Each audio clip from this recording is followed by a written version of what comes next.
Hello my dear student, कैसे आप सब लोग। स्वागत है आपका अपने चैनल संतोष दांगी इंग्लिश में। प्यारे बच्चों, आज हम आपको डुएस डायरेक्टेड के बहुत ही इंपॉर्टेंट चैप्टर के बारे में इस वीडियो में आपको पूरा कवर करवाएंगे।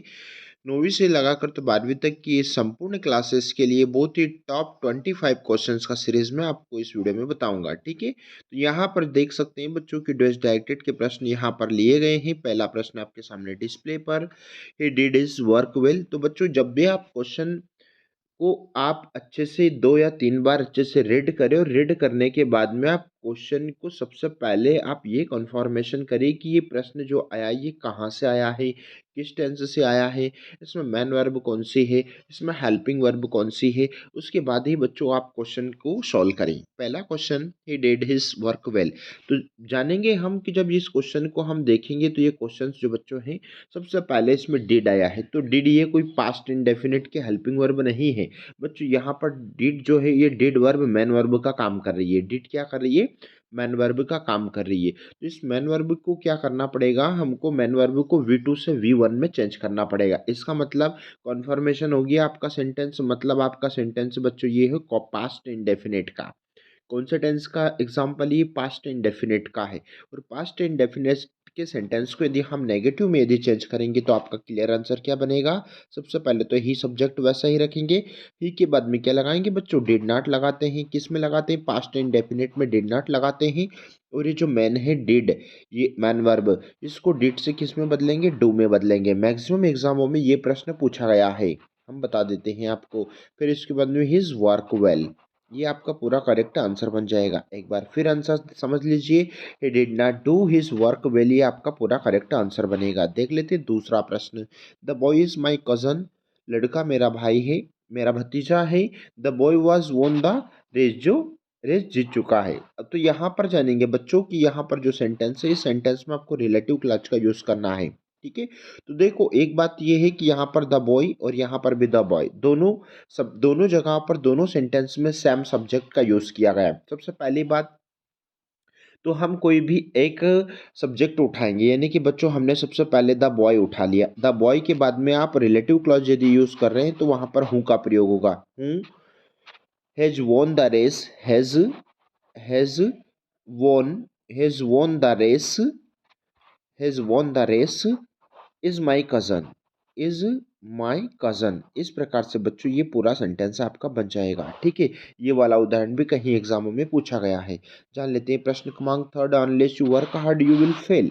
पहला सेंटेंस आपके सामने, यानी कि द अनलेस, यानी कि जब भी इस प्रकार का वो एग्जाम्पल आता है बच्चों तो आपको सबसे पहले ये मैक्सिमम एग्जामों में पूछा गया है, अनलेस के स्थान पर इफ और इफ के स्थान पर अनलेस। ठीक है, तो ध्यान रखना बच्चों कि जब भी आप अनलेस यदि आता है तो उसके साथ में डोंट ना, डू नॉट या डज नॉट का यूज नहीं होता है। लेकिन जब भी आप अनलेस के स्थान पर यदि ईप लगाते हैं तो फिर आपको सब्जेक्ट के बाद में बच्चों मैन वर्ब के अकॉर्डिंग आपको डू नॉट या डज नॉट का यूज करना होगा। यहाँ पर सेंटेंस में अनलेस आया, अनलेस भैया जी हटा दो। सबसे पहले अनलेस के स्थान पर क्या लगाएंगे बच्चों? ईप लगाएंगे। और उसके बाद में यू सब्जेक्ट वैसा ही रखेंगे। वर्क आया, इसका मतलब मैं यहाँ पर डोंट का यूज करूंगा। Don't work, don't work hard, don't work hard you will fail. ठीक है, ये आपका इस प्रकार से आंसर बन जाएगा। देख लेते हैं प्रश्न क्रमांक 4, Aman is very intelligent, he can pass the exam easily.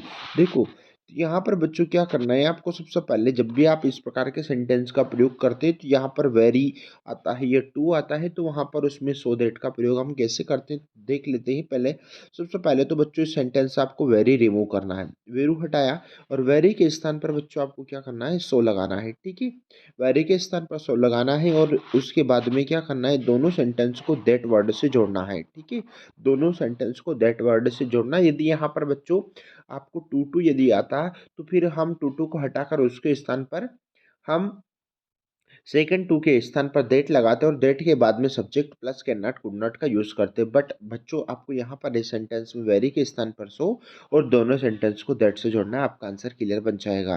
Next question number 5, they are selling their house. ठीक है, देखो हमने आपको इससे पहले वीडियो की स्टार्टिंग में कहा था आप सेंटेंस को कन्फर्म करें। मतलब ऑलरेडी बच्चों जब तक आप हेल्पिंग वर्ब का नॉलेज नहीं रखेंगे तब तक आप सेंटेंस को कन्फर्मेशन नहीं कर पाएंगे और चेंज भी नहीं कर पाएंगे। यहाँ पर आर आ रहा है और इधर V4 हो रहा है, आर आ रहा है, मतलब आप बता देंगे कि हाँ ये तो प्रेजेंट कंटिन्यूस की हेल्पिंग वर्ब है और इसमें वी फोर का यूज़ हो रहा है। तो यहाँ पर हम प्रेजेंट के परफेक्ट में यदि चेंज करते हैं तो आई वी यू दे के साथ में हैव का यूज़ होता है, ही सी इट और नेम के साथ में हैज का प्रयोग होता है। बच्चों यहाँ पर दे आया है, इसका मतलब हम क्या पूरा सेंटेंस बनाएंगे, सबसे पहले लिखेंगे दे, ठीक है, दे, और उसके बाद में दे के साथ में क्या यूज़ होगा, हैव यूज़ होगा। और सेलिंग का फोर्थ फॉर्म क्या होता है, sorry sorry, selling already fourth form है, तो सेलिंग का थर्ड फॉर्म क्या होगा, पास्ट पार्टिसिपल, यानी कि वो हो जाएगा सेल का सोल्ड हो जाएगा, यानी बेचना, ठीक है। अब सोल्ड हो गया देयर हाउस, ये आपका पूरा करेक्ट और आंसर बन जाएगा their house, their house, they have sold their house. जान लेते हैं next question number 6। She speaks the truth, वह सत्य बोलता है, तो इसको नेगेटिव में चेंज करेंगे। देखो सेंटेंस आपका मेन वर्ब में एस जुड़ा है, मतलब ये प्रेजेंट इंडेफिनिट की ओर इंडिकेट कर रहा है, प्रेजेंट इंडेफिनिट की ओर इंडिकेट कर रहा है, तो सबसे पहले सी का यूज़ करेंगे, नेगेटिव बनाएंगे, तो नेगेटिव के साथ में आई वी यू दे के साथ में डू नॉट का यूज़ होता है, हिज शीट और नेम के साथ में डज नॉट का यूज़ होता है। तो बच्चों यहाँ पर इस सेंटेंस में क्या लगाएंगे, डज नॉट लगाएंगे, सी डज नॉट, और मेन वर्ब से एस हटा देंगे, यानी कि स्पीक रखेंगे, speak the truth, speak the truth, ये पूरा आपका करेक्ट आंसर बन जाएगा, ठीक है। She does not speak the truth. Next जान लेते हैं प्रश्न क्रमांक 7। They have been playing her since since morning, भाई वो यहाँ कब से खेल रहे हैं, यानी कि सुबह से वो यहाँ खेल रहे हैं, यानी कि आपका सेंटेंस में हैव बीन आया बच्चों, मतलब ये प्रेजेंट परफेक्ट कंटिन्यूस का उदाहरण हो गया। इसको पास्ट परफेक्ट कंटिन्यूस में चेंज करेंगे, कुछ नहीं करना बच्चों, पास्ट में यदि चेंज करेंगे तो हैव के स्थान पर हेड लगा देंगे, ओनली क्या लगा देंगे, हैड बीन, क्योंकि हैड बीन किस टेंस की हेल्पिंग वर्ब है, पास्ट परफेक्ट कंटिन्यूस की, यानी कि they had been playing her since morning, ये आपका पूरा करेक्ट आंसर बन जाएगा। देख लेते हैं नेक्स्ट क्वेश्चन नंबर 8। देखो तो यहाँ पर प्रश्न क्रमांक 8 के आंसर की यदि बात करते हैं तो यहाँ पर पहला प्रश्न, यानी कि he is too ill to go school, देखो यहाँ पर आया, मैंने अभी जो आपको ऊपर कहा था सो देट का प्रयोग करेंगे, तो सबसे पहले तो बच्चों आपको इस फर्स्ट वाले टू के स्थान पर सो लगाना है, लगा दिया। उसके बाद में सेकंड वाले टू के स्थान पर बच्चों आपको देट लगाना है, लगा दिया। अब इसके बाद में हमेशा आपको ध्यान रखना है plus subject plus can not could not जोड़ना है, subject plus can not could not जोड़ना है। अब आपके माइंड में एक क्वेश्चन बन रहा है यहाँ पर कि सर सब्जेक्ट कहाँ से लेकर आना है और कैन नॉट कब जोड़ना है, कुड नॉट कब जोड़ना है, ठीक है। तो हम बताते हैं बच्चों आपको, यदि आपके सेंटेंस में यहाँ पर प्रेजेंट इंडेफिनिट का सेंटेंस है तो वहाँ पर आपको कैन नॉट लगाना है, यदि आपका सेंटेंस पास्ट का है तो फिर वहाँ पर आपको कुड नॉट का प्रयोग करना है, पहली बात क्लियर। दूसरी बात, अब यहाँ पर सब्जेक्ट कौन सा उठाना है, यानी कि जो हेल्पिंग वर्ब के पहले जो भी इसमें सब्जेक्ट दिया होता है वही यहाँ पर लिखना होता है। भाई आई बात समझ में, यानी कि यहाँ पर आप इस सेंटेंस में क्या करेंगे, यानी कि पहले वाले टू के स्थान पर तो आपने सो लगा दिया, दूसरे वाले टू के स्थान पर आपने डेट लगा दिया, और डेट के बाद में आप सब्जेक्ट यदि जोड़ेंगे तो यहाँ पर ही लगा दिया, इज आया है, इसका मतलब क्या लगाऊंगा मैं, कैन नॉट लगाऊंगा, लगा दिया मैंने कैन नॉट गो स्कूल, ये आपका पूरा करेक्ट आंसर बन गया। यानी कि आपका पूरा आंसर क्या बन गया बच्चों, देखो इज ही इज सो, और उसके बाद में I double L ill that he can not go school, ये आपका पूरा आंसर। देख लेते हैं प्रश्न क्रमांक 9 आपके सामने। कंबाइन द सेंटेंस यूजिंग हूँ, यहाँ पर हूँ का प्रयोग करना है, तो यहाँ पर द टालमेन इसमें कॉमन चीज़ें हैं, ठीक है। यहाँ पर जो द टालमेन है, यहाँ पर कॉमन चीज़ें हो रही, तो हम किसी एक ही सब्जेक्ट को उठाएंगे, द टालमेन हमने उठा लिया द टालमेन, और यहाँ पर हमने हूँ का प्रयोग कर लिया, दोनों हेल्पिंग वर्ब के बाद में हूँ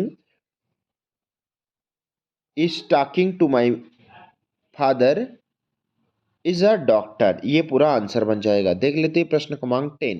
आई एम इल, मैं बीमार हूँ, I am not going to school, मैं स्कूल नहीं जा रहा हूँ, यहाँ पर आप सो का प्रयोग करेंगे, तो combine the sentence using so, ठीक है। तो यहाँ पर सिंपली ये बच्चों की, यहाँ पर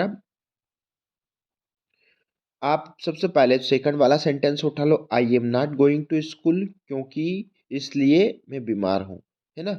या फिर आप पहला वाला सेंटेंस, आई एम इल, मैं बीमार हूँ इसलिए मैं स्कूल नहीं जा रहा हूँ, तो यहाँ पर आई एम इल दोनों सेंटेंस के बीच में आपको कुछ नहीं सो का प्रयोग करना है। ठीक है, नेक्स्ट देख लेते हैं प्रश्न क्रमांक 11, यानी कि ही टीच हिंदी। यहाँ पर क्या करना है, इसमें पैसिव में चेंज करना है। तो हमने चैनल पर आप वॉइस वॉइस से रिलेटेड बहुत सारे वीडियो डाल रखे हैं, तो बच्चों आप चैनल पर विजिट करें, संतोष दांगी इंग्लिश पर चैनल पर विजिट करें, और वहाँ पर जितने भी सारे हैं सभी एग्ज़ामों के पेपर के फुल सॉल्यूशन भी आपको वहाँ पर मिल सकता है। ठीक है, देख लेते हैं यहाँ पर पहला प्रश्न वॉइस का सेंटेंस है, ही टीच हिंदी, यानी कि आपका सेंटेंस है प्रेजेंट इंडेफिनिट का सेंटेंस। क्यों है, क्योंकि यहाँ पर मैन वर्ब के साथ में एस एस या आई एस जुड़ा है, इसलिए ये प्रेजेंट इंडेफिनिट है। तो यहाँ पर जब भी आप पैसिव में यूज़ करेंगे तो सबसे पहले तो बच्चों आपको यहाँ पर ऑब्जेक्ट उठाना है। हिंदी आपका क्या हो गया, हिंदी आपका ऑब्जेक्ट हो गया, और ऑब्जेक्ट के बाद में यदि आप इसमें हेल्पिंग वर्ब का यूज़ यदि करेंगे तो प्रेजेंट कंटिन्यूस की हेल्पिंग वर्ब लग जाएगी। हिंदी के बाद में क्या लग जाएगा, is helping verb, man verb की थर्ड फॉर्म, टीच की थर्ड फॉर्म क्या हो जाएगी, टाट हो जाएगी। ठीक है, अब उसके बाद में क्या करना है आपको, बाय प्रपोजिशन वर्ड का प्रयोग करना है, और ही से क्या हो जाएगा, हिम हो जाएगा। ये आपका पूरा आंसर, यानी कि हिंदी स्टार्ट बाय हिम, ये आपका पूरा क्लियर आंसर। ठीक है, next question number 12, there are making toys, change the sentence into passive voice. इसको भी पैसिव में चेंज करना है। तो यहाँ पर सेंटेंस ऑलरेडी आपका प्रेजेंट कंटिन्यूस का है। ठीक है, कंटिन्यूस को यदि हम सेंटेंस को चेंज करेंगे तो टॉयज आपका ऑब्जेक्ट है, पहले सब्जेक्ट के स्थान पर लिया। यहाँ पर टॉयज के साथ में हम आर का ही प्रयोग करेंगे, सेम टेंस की हेल्पिंग वर्ब का प्रयोग होगा, क्योंकि कंटिन्यूस का दो, जब भी कंटिन्यूस का उदाहरण आता है तो उसमें सेम टेंस की हेल्पिंग वर्ब का यूज़ होता है, और उसमें हेल्पिंग वर्ब के बाद में बिंग का प्रयोग होता है। तो टॉयस आर बिंग, और उसके बाद में मेक का थर्ड फॉर्म क्या हो जाएगा बच्चों, मेड हो जाएगा, made by children, made by children, ये पूरा आपका करेक्ट आंसर बन जाए। ठीक है, नेक्स्ट क्वेश्चन नंबर 13 देखेंगे, in the park were playing children football. तो कुछ नहीं, सब्जेक्ट ढूंढो, इसमें सब्जेक्ट कौन सा है बच्चों, सब्जेक्ट आपका चिल्ड्रन वर्ड क्या है, सब्जेक्ट है चिल्ड्रन, और उसके बाद में वेयर हेल्पिंग वर्ब, और उसके बाद में मैन वर्ब, क्योंकि हमेशा हेल्पिंग वर्ब के बाद में मैन वर्ब आती है।